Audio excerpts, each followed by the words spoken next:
Okay, I think I can start. Hello, everyone. My name is Andrea Aguilar. I am the director of the Education Committee of the Tax Section of the Florida Bar.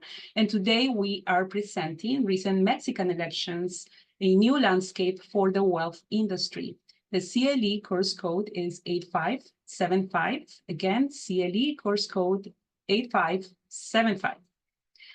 First, thank you everyone for joining us today. This is the last CLE presentation under our current chair, Mark Wolf. And starting July 2024,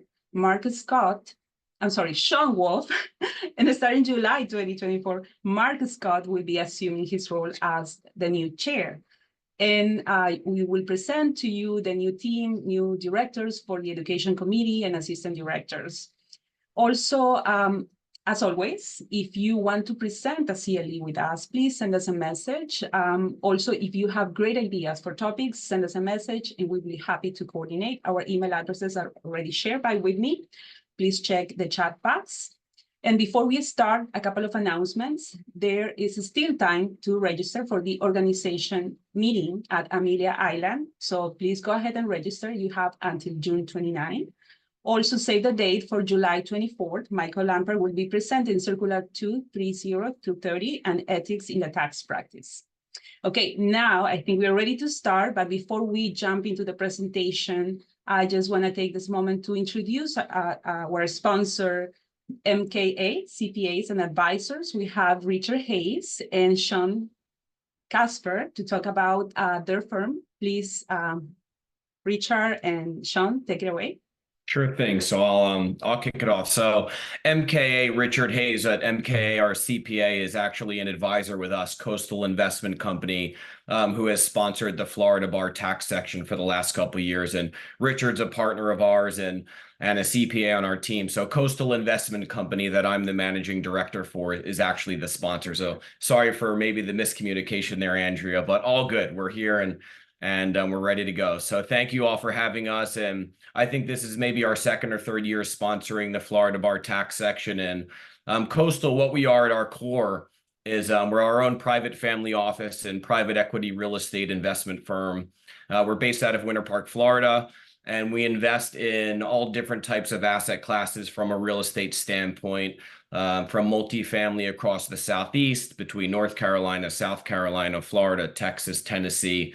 And we're now pushing over to Phoenix and Arizona and into Colorado, as well as assisted living facilities, boat and RV storage, recreational storage, which is a really hot asset class right now, and build for rent communities, which we're doing a couple of those in Texas and in Colorado. For those of you that aren't familiar with that asset class, they are small homes, rental homes, anywhere from 800 to 1,700 square feet.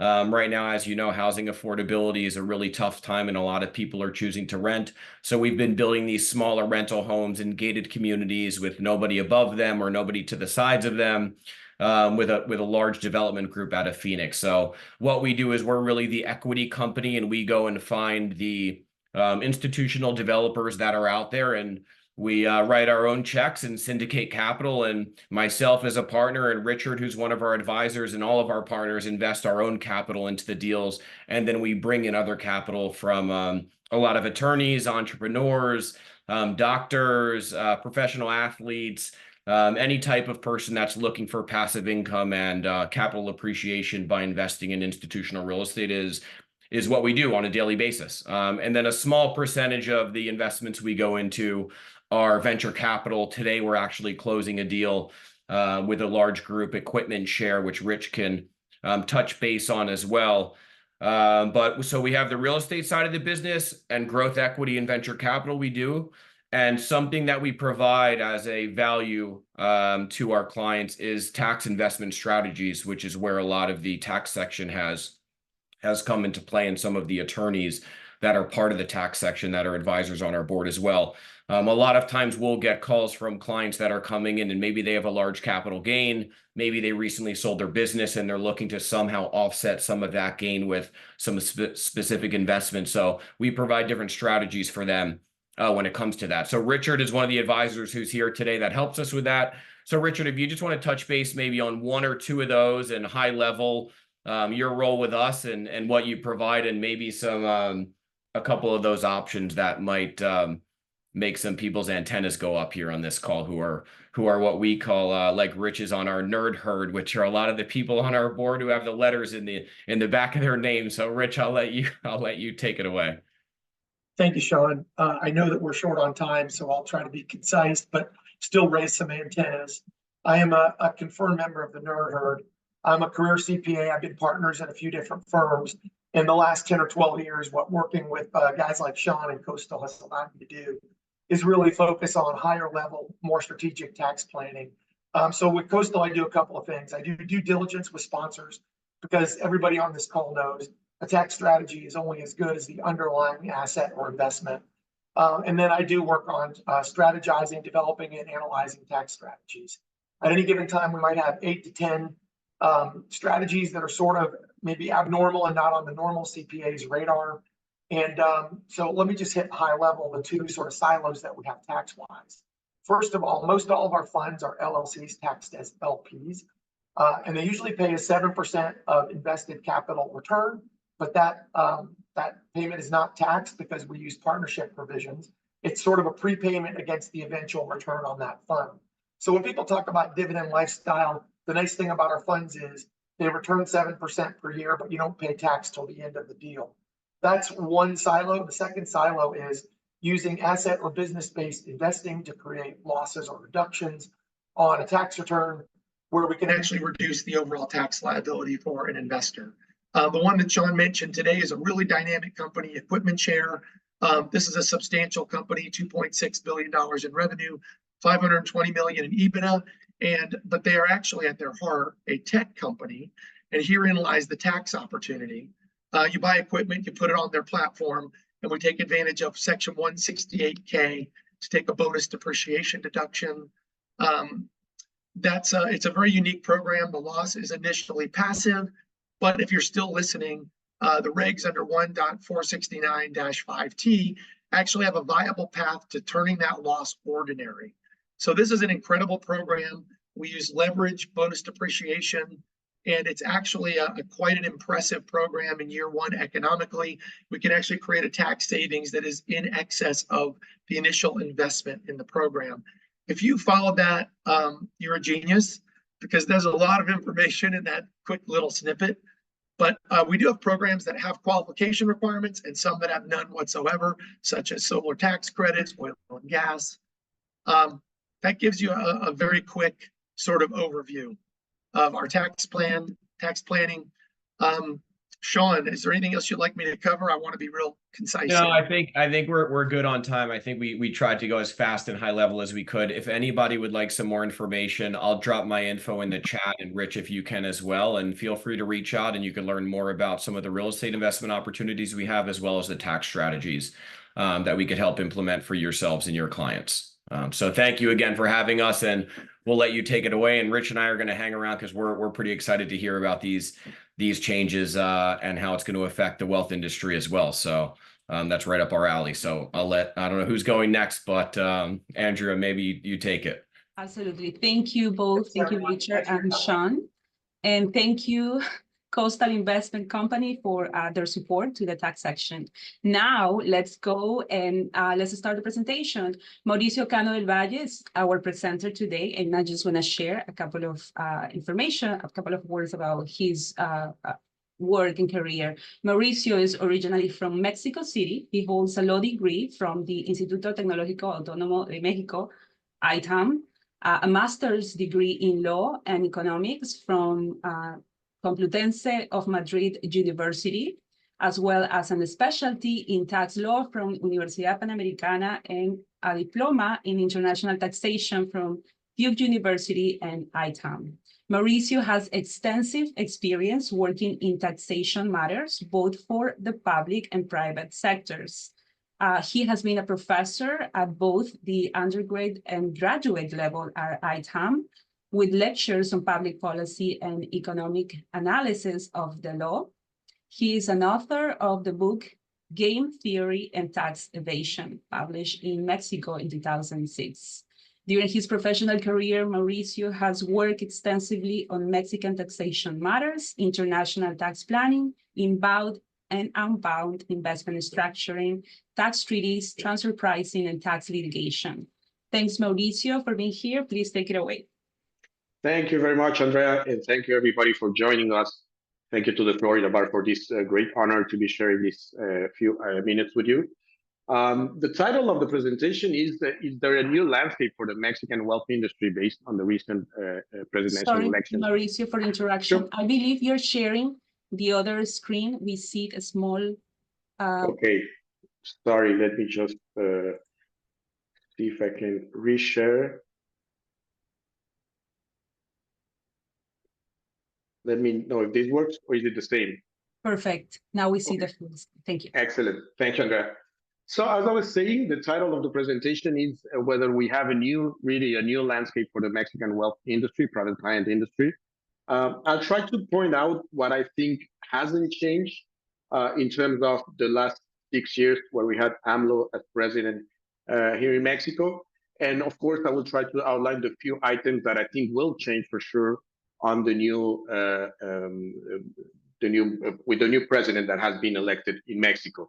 And of course, I must say as a very first disclaimer, I'm not a political analyst, and my comments are purely based on what I can read from the laws that have been proposed, what might change in the legal landscape that affects the wealth industry. And so whatever I mention in terms of political analysis, please don't take that as an important matter coming from me. I'm not an expert on those matters. So the first thing that I can say is that the election was won by a very, very large majority of voters, which all voted for the same person. So there is a very strong scenario in which Claudia, the new elected president, won by more than 30% different votation percentage as compared with the second place, which is Xochitl Galvez. That basically means that the more than the majority of all electors decided Claudia to be the new president. This has many factors involved. One of them that we'll discuss later on is, I guess, the most important from a legal perspective. She did win fair and square the elections, and she did win a very vast majority of the Congress, both the House and the Senate. And that will have major implications on how she might rule the country in the next 6 years. And I think that key point, the fact that she now has the control over the Congress in such a way that she can actually alter the Constitution, is the key factor that has created, I guess, concerns within the wealth industry market here in Mexico. Let me start by saying that the majority that she had is even bigger than what AMLO got when he ran for president in the last previous election. She won by more than 5 million votes, more than what AMLO got when he ran for president last time. So this really means that a lot of people did vote for her. And I don't know if you can get to see this, but it is clear that in all sectors of the population, people voted for Claudia. Not only the poor people that are being affected by receiving aids from government and so on, but also the well-educated people. And if you look at other graphs, even on the well-off people within Mexico, all of them voted in majority for Claudia. So this is not a class thing.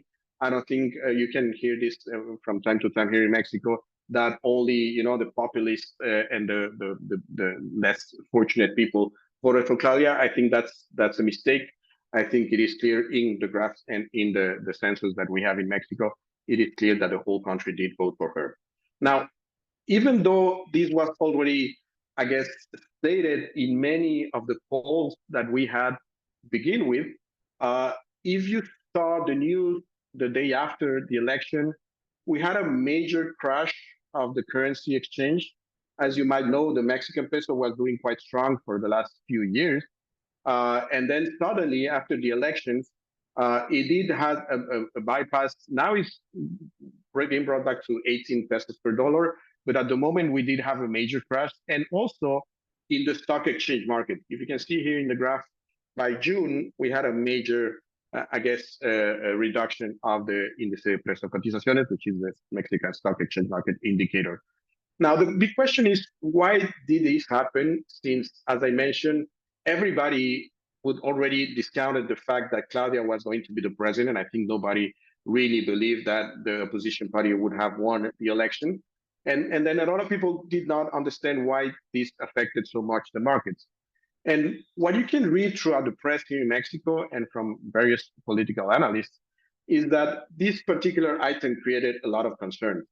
The fact that not only did she win the House and the Senate, but she won by a majority that is good enough, that is strong enough for her to alter the Constitution of Mexico.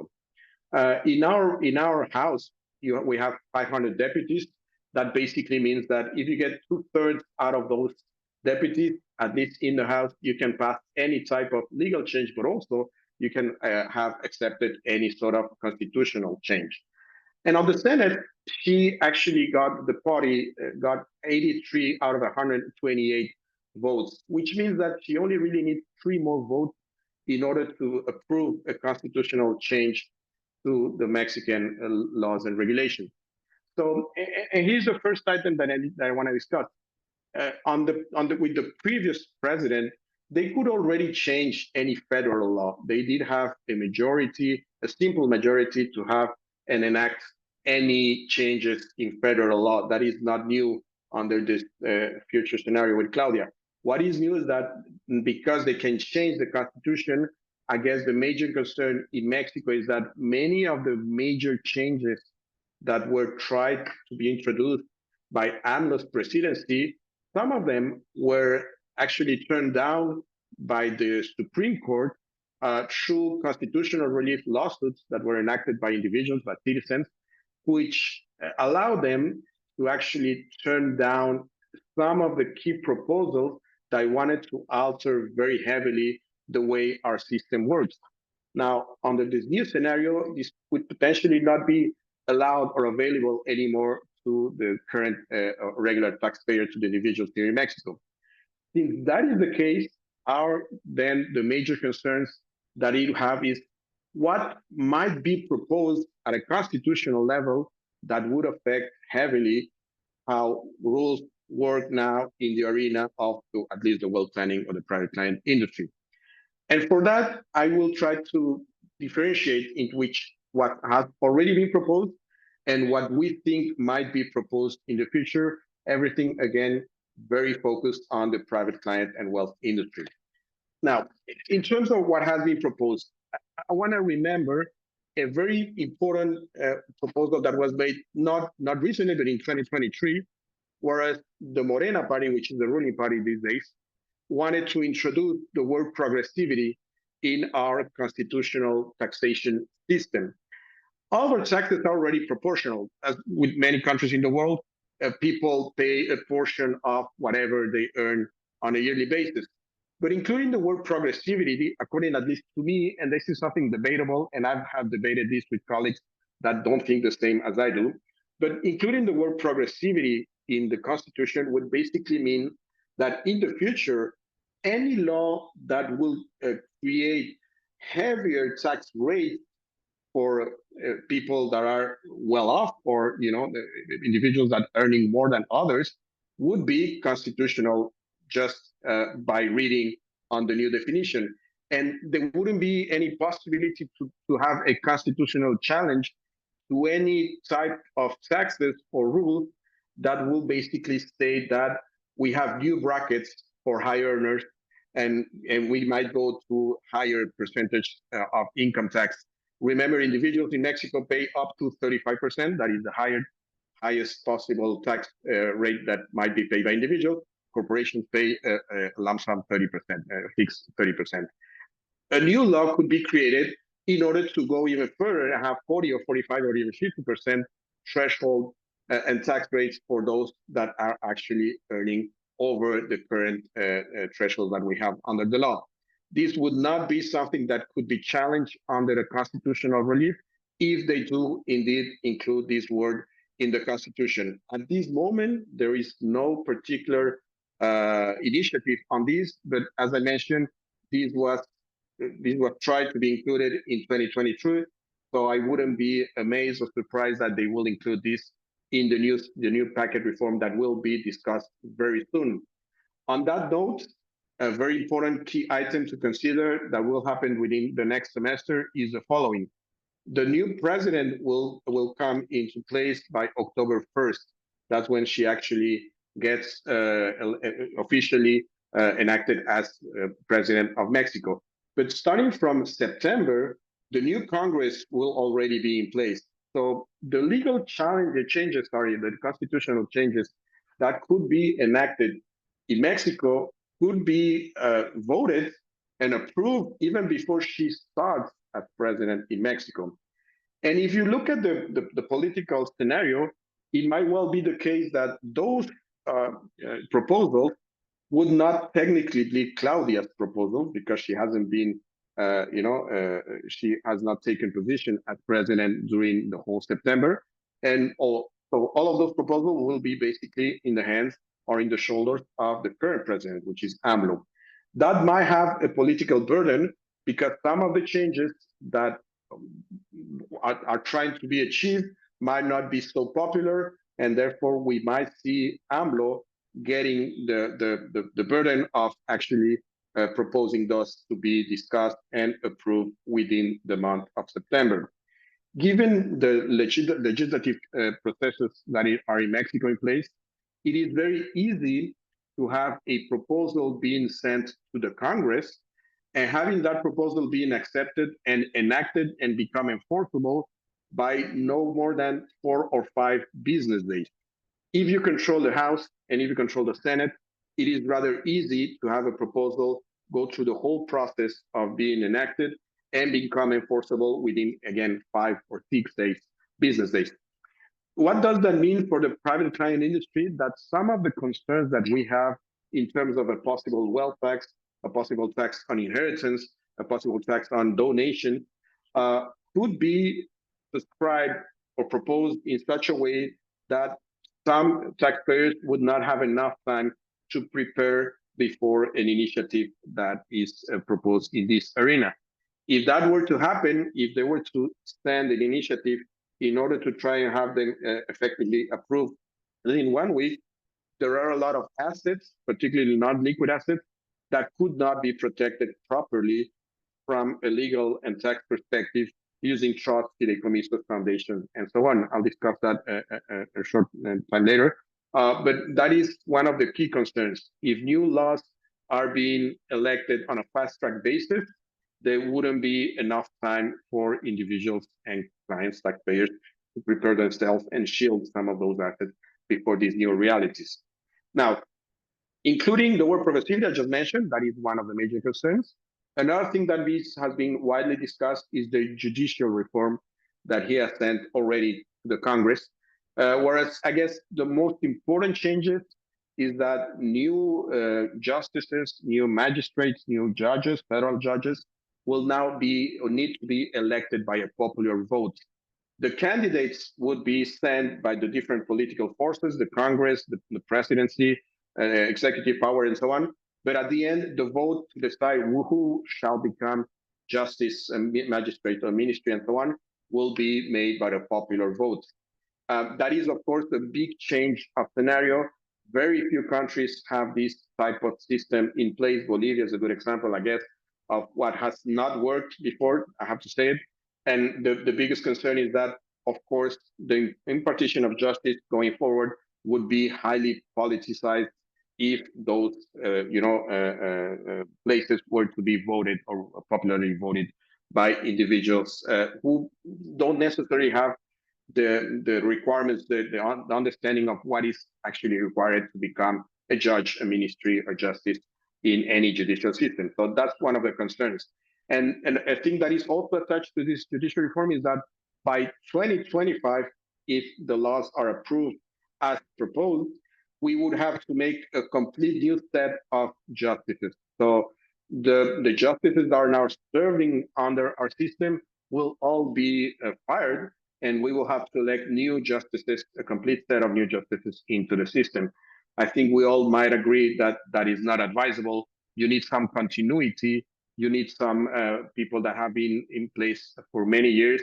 The current system that we have is on a partial basis, They serve for 15 years and they change every other year. We have a new one coming in as justice. And if we follow this new route, it could be the case that this ruling party would control completely the new justice system and therefore the Supreme Court, and therefore absolutely everything that is related to laws and how laws are interpreted in Mexico.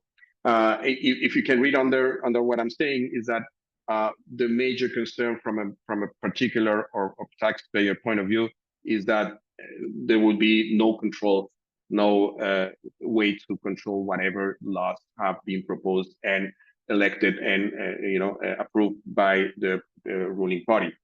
That is, I guess, the biggest danger that we are seeing in the market, and that is potentially what triggered the loss in depreciation of the Mexican peso and the loss in the Mexican stock exchange market the day after. Of course, I must say, graphs are looking better these days. Things are becoming to get better.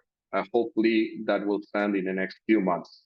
Another thing that is of a great concern, I guess, within people is that they want to elevate the nature of the current social programs enacted by AMLO and new social programs that want to be enacted by Claudia. She already mentioned a few, to a constitutional level. That basically means that there is a strong rule to follow those guidelines and basically have enough funds available, public funds available, to follow through this line of assistance or governmental assistance. That is good by itself. Of course, who would be against having more aid for individuals? However, we are already running into a deficit. The deficit is getting bigger. And what might happen in the future is that, again, new taxes might need to be enacted in order to fulfill the requirements, the capital requirements for this new government to actually continue with this social line of assistance. So that's a mathematical matter. It's not a political concern, but of course, one that will need to be addressed by either creating new taxes or increasing the tax base that is already in Mexico. Apparently, they will continue the National Guard. This has essentially nothing to do with private clients, but of course, it means that they will continue with the current policy against insecurity in Mexico, which is quite bad at this moment. They intend to have an electoral reform. Very few details have been received on that end, but there will be one. And again, the concern is that whether through these rules, they will keep more and more control over the whole country, which of course should be based on a differentiation of the judicial legislative powers. Apparently, it wouldn't happen if everything that I just mentioned would be approved. They continue on the line of self-sufficiency as a key element of our energy proposal, our energy policies. That basically means, of course, that the introduction of foreign investments in that particular arena might still be on hold. As you might know, there was a lot of great projects in the pipeline. Some of them were completely put on hold after AMLO decided that he wanted to follow the self-sufficiency line of creating our own energy within the governmental-owned industries. And elimination of certain public offices, also in the same line. Apparently, they tried to eliminate what they call unnecessary third-party or even governmental agencies. Some of them were created to be a counter-base to the governmental power. If they eliminate those, of course, what everybody's thinking that at the end they want to eliminate counterpower to the presidential power. Now, that was what has been proposed. It's already there. It might be discussed in September, as I mentioned, but at the end, it will be discussed potentially before the end of the year. We'll see major changes in Mexico going into that route.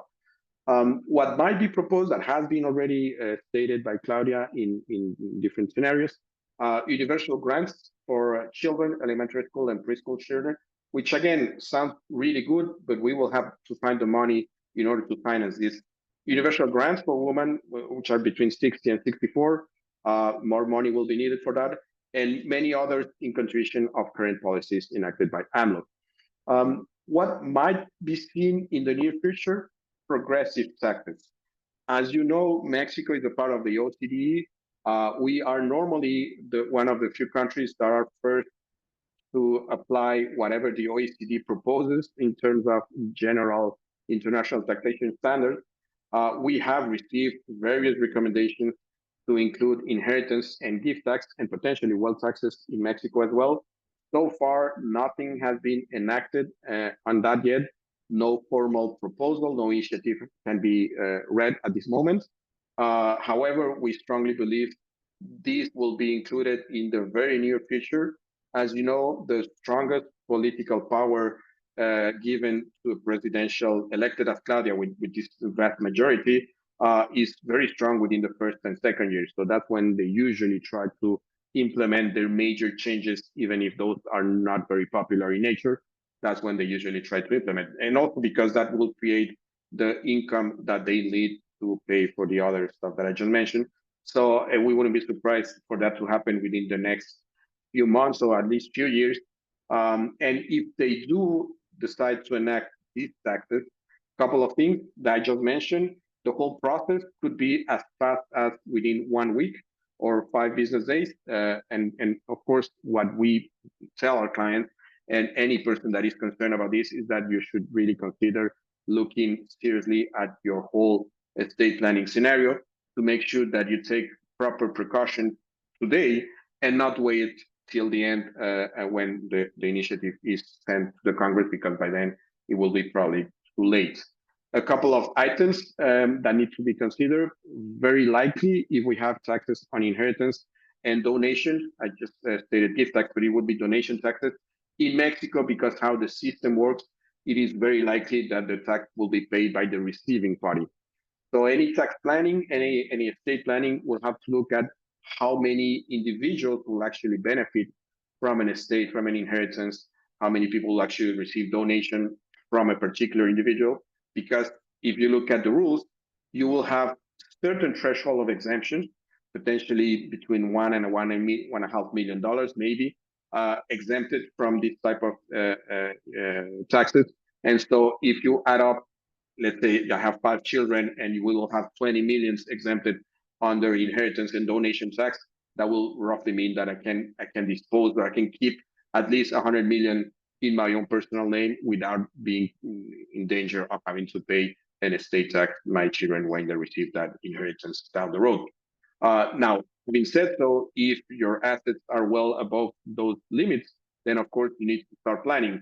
And another consideration that is quite important, if you look at I guess, Mexico-US scenarios, and you have a scenario in which estate taxes or gift taxes might be paid in the US, it is not clear that those taxes might be creditable against a inheritance and or donation and or wealth Mexican tax.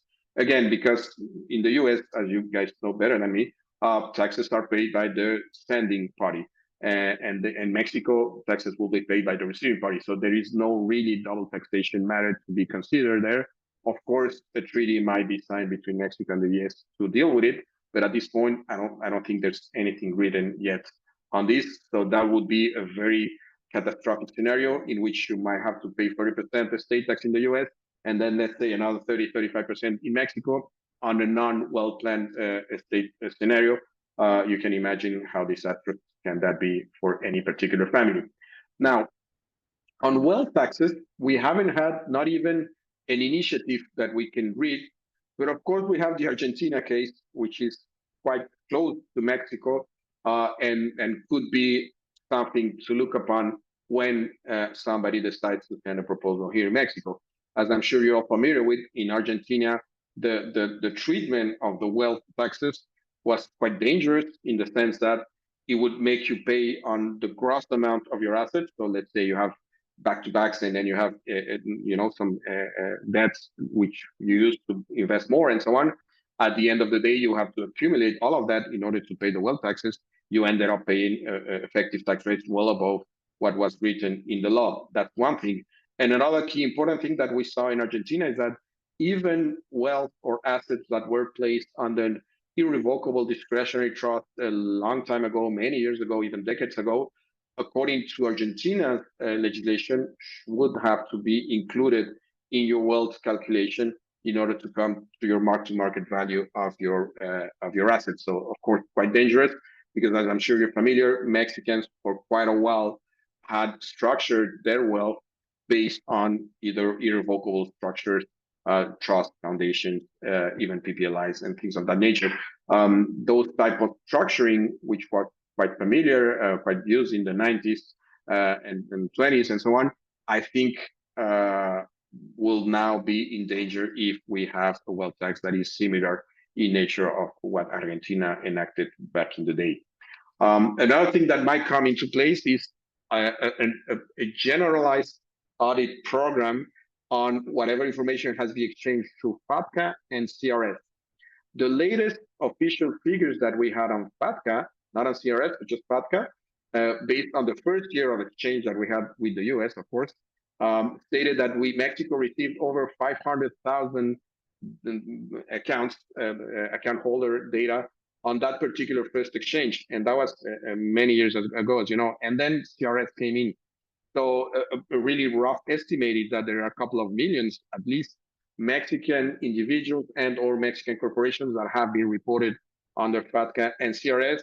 And to this day, there hasn't been any major general audit program enacted in Mexico to try and tax that, or at least get information from taxpayers. I'm pretty sure that might change.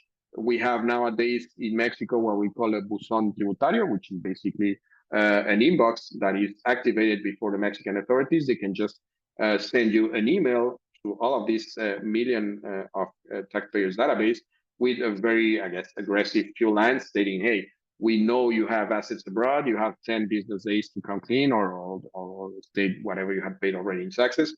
And that will be a very complicated day, I guess, for us practitioners, but of course for clients. If they decide to follow that route, I think a lot of concerns will be created within the industry. I wouldn't be surprised that that might happen in the future. As you know, these type of audits, programs, and so on are usually very well received by constituents. And, you know, the argument of well, let's tax the wealthy bad people that hide money abroad and so on is usually something that creates a lot of applauses within the Mexican, I guess, individual.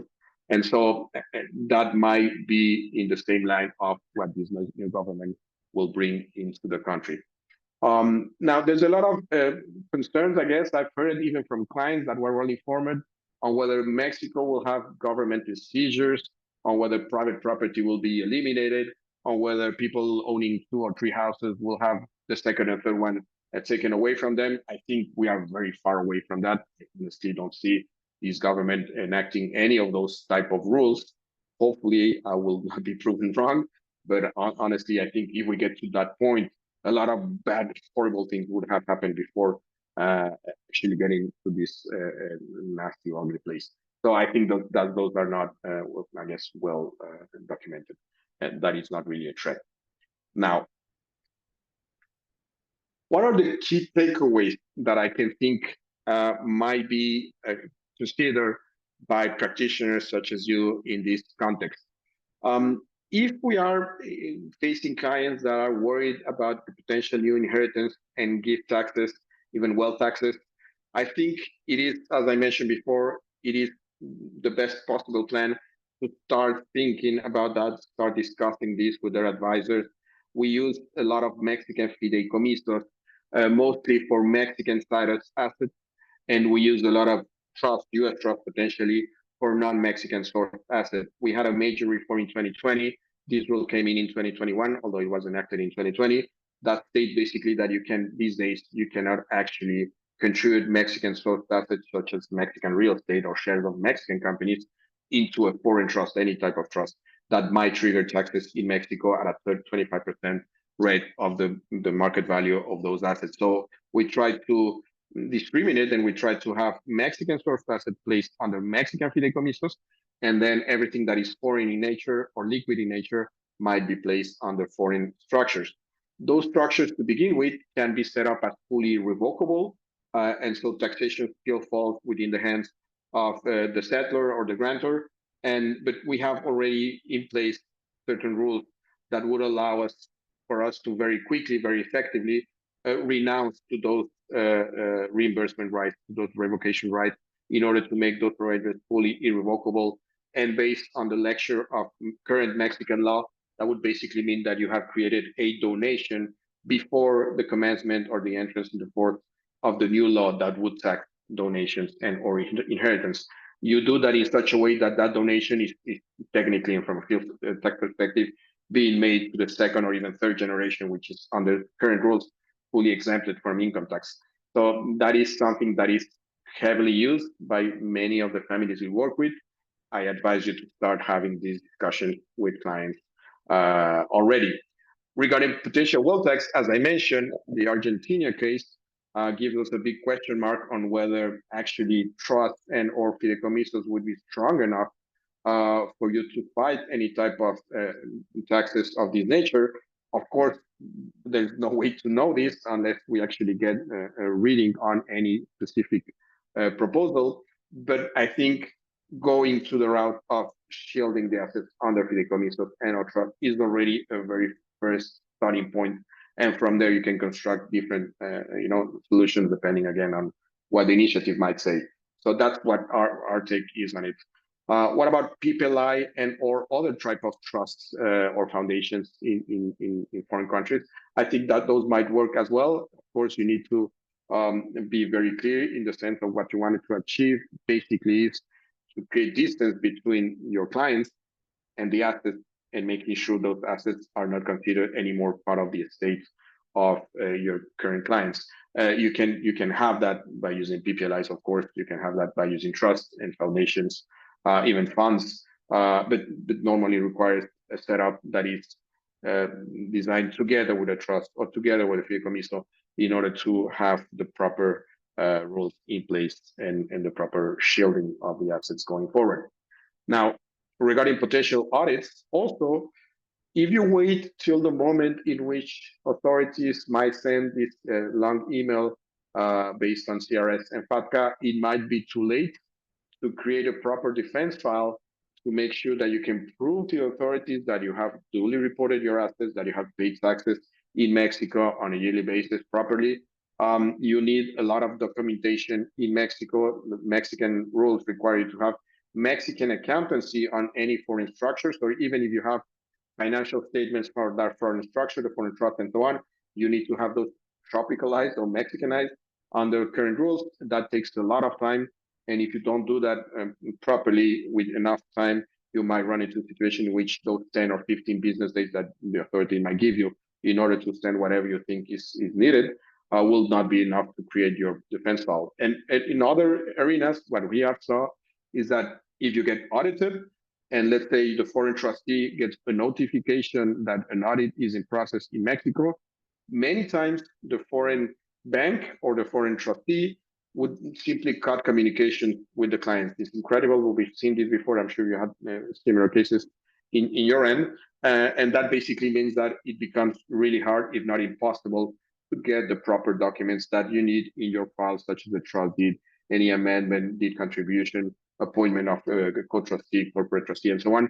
If you do not have those files already with the proper setup that is required under Mexican law, it will be proved very hard to come with the proper defense file when required from these particular requirements from the authority.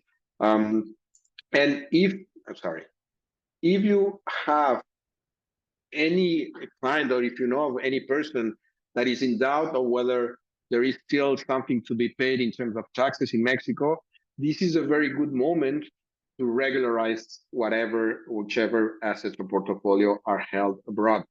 Under Mexican rules, taxation or accountancy rules, when you make calculation or computation of what taxes are owed in Mexico, you can take into consideration the inflation under Mexican rules.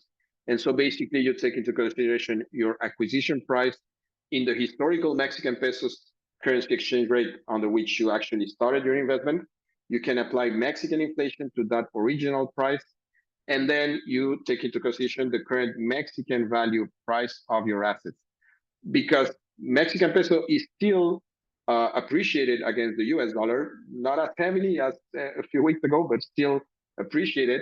The fact that we have had very strong inflation worldwide, but of course in Mexico as well, and the fact that the Mexican peso is still appreciated if you compare it to a normal window of 5 years, That basically yields within this type of calculation that very few taxes are owed in Mexico if you run properly the numbers. This is something that needs to be done with an accountant here in Mexico.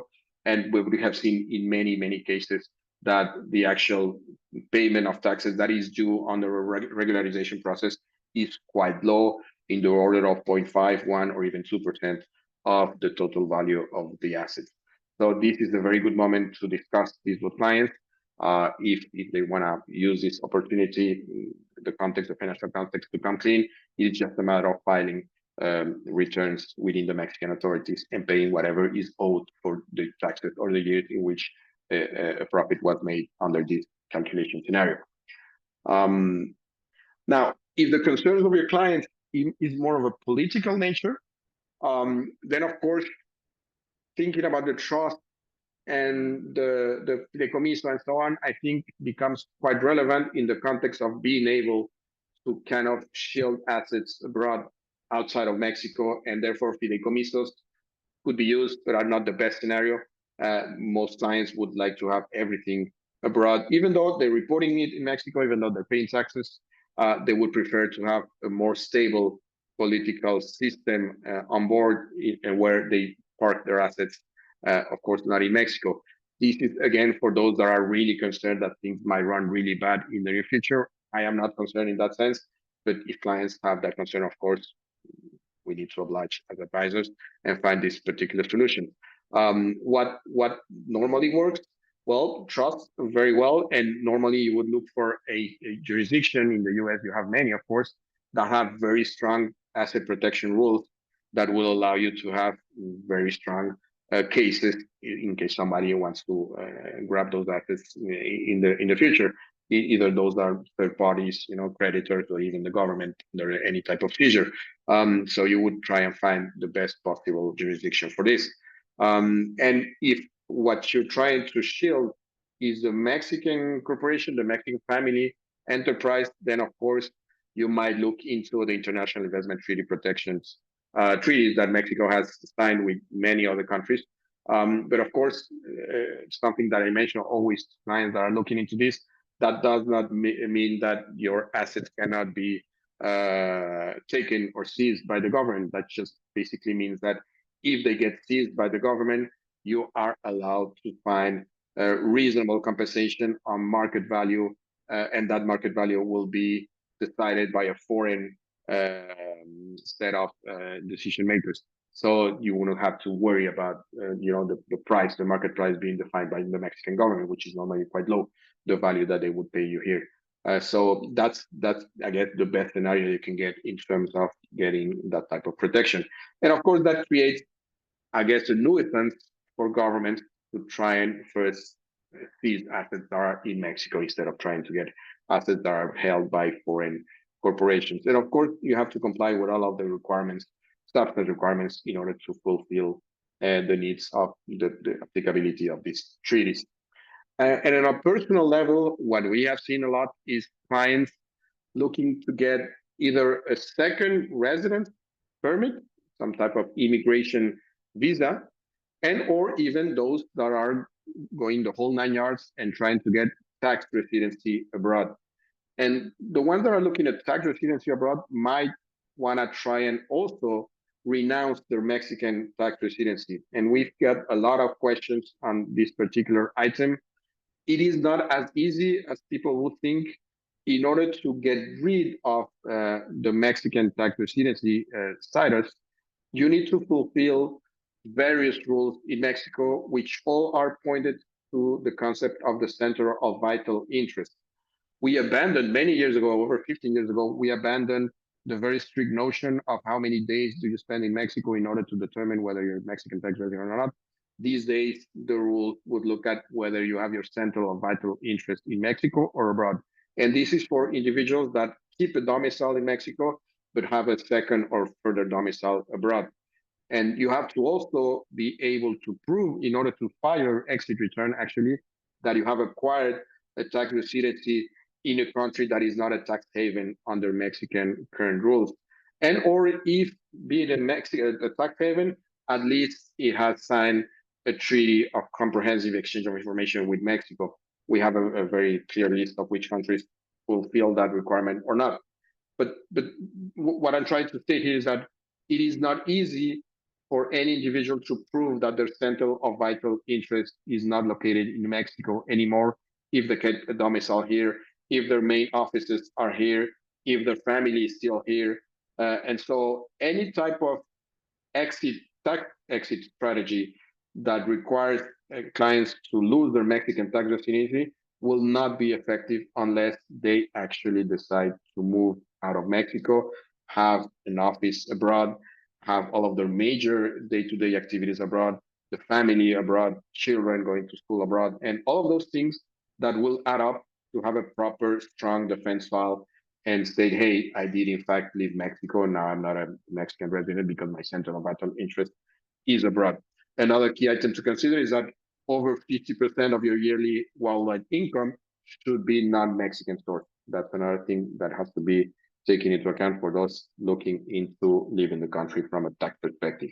The other item, just getting a immigration visa in the golden visa programs countries such as Italy, Portugal, and the ones that you know as well, I think might make sense. It is a window that is kept open for these individuals. I'm of course not against that.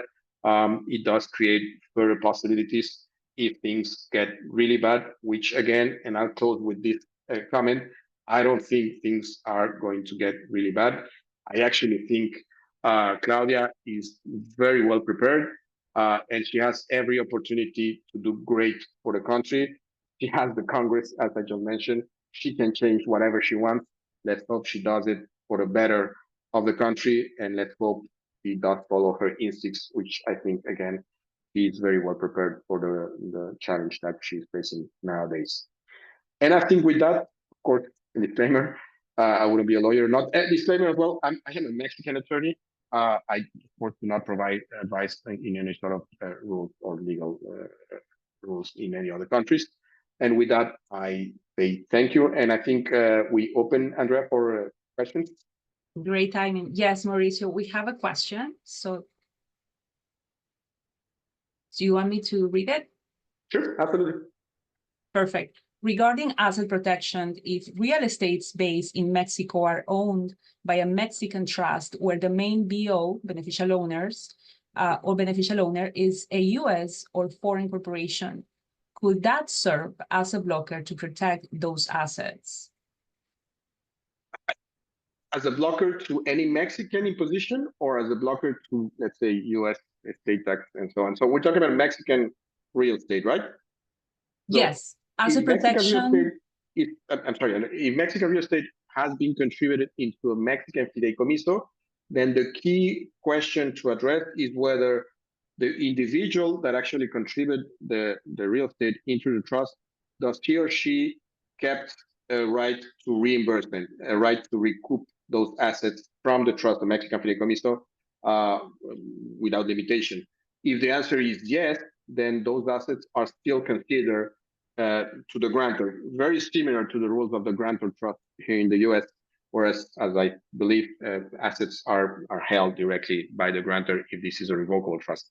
On the other token, if the fideicomiso, the trust, is fully irrevocable, and the settlor or grantor has not retained any revocation power on the assets having been contributed, then yes, those assets are held by the Mexican fideicomiso or the trust, but for the benefit of the beneficiaries. And from a tax perspective, the trust, albeit very, very specific exemptions to what I'm just about to say, the trust, the Mexican fideicomiso is normally transparent from a tax perspective. So that means that the beneficiaries to the fideicomiso are the ones that need to consider any tax implication of the assets they hold through the fideicomiso or through the trust. And those are the ones that need now to consider whether taxes on inheritance and or donations would apply to them. If you follow what I mentioned to begin with, and the actual setup is parents being the settlers and then children being the beneficiaries, that could yield to the fact that you have actually successfully avoided inheritance and donation tax from generation 1 to generation 2. An important item to consider there, and something that is sometimes not addressed properly, if the individuals that are beneficiaries to the Mexican fideicomiso or the U.S. trust are not Mexican tax residents, and they actually receive the real estate by means of the settlor having died, which means basically a succession, an inheritance in Mexico. Those, even though we do not have inheritance taxes at this moment in Mexico, those will be taxed in Mexico because they will be received by a non-Mexican tax resident. So again, because the example that you gave us, Andrea, mentioned that the settlor is a non-Mexican tax resident, I would assume the children might also not be Mexican tax resident. And if the assets, again, real estate in Mexico, are given away to non-Mexican tax resident by means of the death of the settlor, that is currently taxed at a 25% rate of the market value of those that real estate in Mexico. Very dangerous rule, but it's there in the law. And strangely, does not apply for donation. It only applies if the settlor dies. But if the settlor decides to make a donation, then that is not taxed under our current system. I think it's a glitch of the law, but that's the way it is. Great. Thank you, Mauricio. And if you have more questions, please feel free to reach out to Mauricio. His contact information is in the slides. There was a question about the CLEs, the upcoming CLEs. We are increasing our team. Jennifer Migliori will still receive your messages and will take care of the coordination, but we're going to have another assistant director because we're planning on scheduling more CLEs. So that's what's going to happen. Stay tuned for the announcements. Unless we have another question, let me double check. Mauricio?